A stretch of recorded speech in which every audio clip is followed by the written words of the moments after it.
Cet été, je visite la France. Et pour ce deuxième épisode, on vous emmène dans la région Centre-Val de Loire. Et voilà, on va explorer le long du fleuve, sa partie la plus sauvage, mais aussi bien sûr aller dans sa partie la plus emblématique. Et ouais, les fameux châteaux de la Loire. Ça va être beau. On commence ce voyage avec tout ce qu'on aime. De l'eau, des canoës, des grands espaces et un guide passionné qui nous fait découvrir sa Loire pour un bivouac en pleine nature. Une chose est sûre, c'est que les étoiles nous ont accompagnés ce soir-là.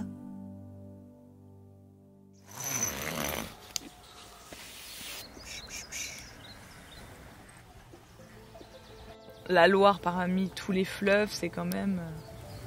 Le plus beau, le plus sauvage. Déjà parce qu'il n'est pas régulé par les barrages. Et puis après, c'est aussi un fleuve où il y a énormément d'oiseaux, avec des îles qui sont protégées. Donc tu peux pas faire de bivouac. On peut pas débarquer dessus parce qu'on pourrait marcher sur les œufs quand c'est la période de reproduction. Alors c'est clair que dans ce cadre magnifique et sauvage, on serait bien resté des heures à discuter, mais l'aventure continue.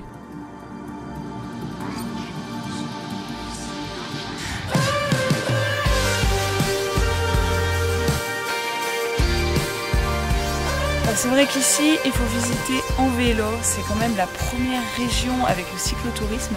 Ils étaient un peu précurseurs puisqu'ils ont fait le premier itinéraire, la Loire à vélo. D'ailleurs, souvenir, on l'avait fait il y a 8 ans. C'était nos premières vacances en amoureux. Donc voilà, là on se promène le long de la Loire.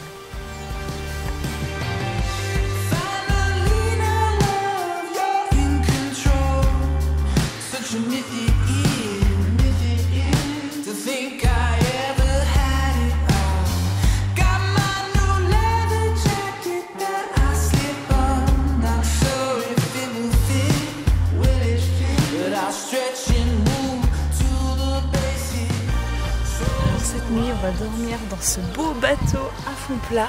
C'est vraiment traditionnel de la Loire. Mais par contre, c'est la vue qui est intéressante et je pense que vous n'êtes pas prêts.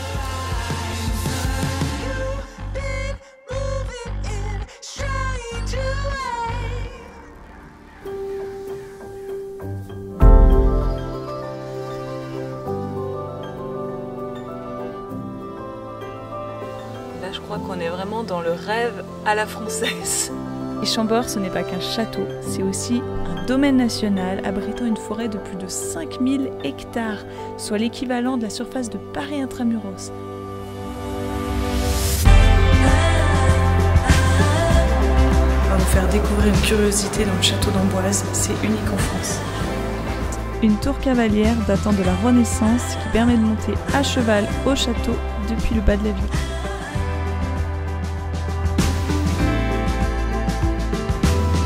Pour ce repas à midi, je vous présente le grand cru de la région, donc un jus de raisin millésime 2020, très bon, excellent. On continue notre tournée des châteaux avec Chaumont-sur-Loire.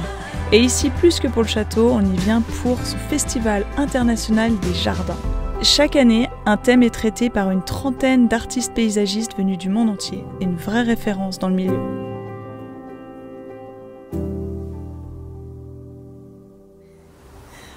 Matinale, il est 6 h, on reprend la pagaie et cette fois-ci c'est pour aller voir un des plus beaux châteaux.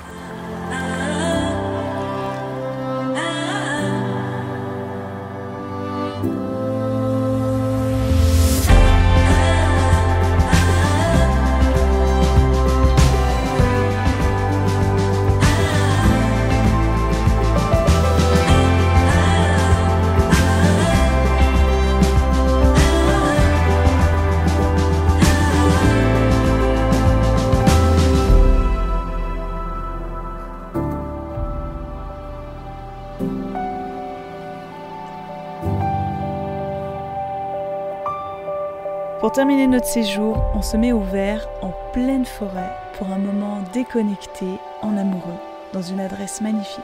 On vous fait visiter ?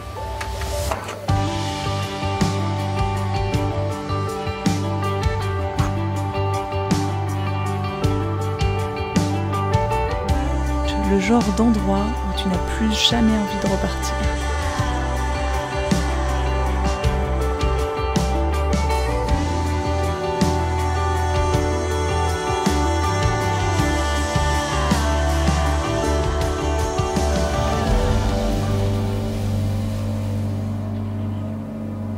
Et c'est ici que l'aventure se termine dans le Val-de-Loire. Bon, on espère que ça vous a plu et que ça vous a donné envie de visiter ces beaux châteaux. Il y a de quoi faire ici.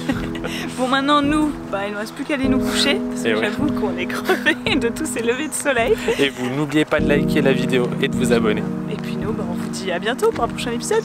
Ciao.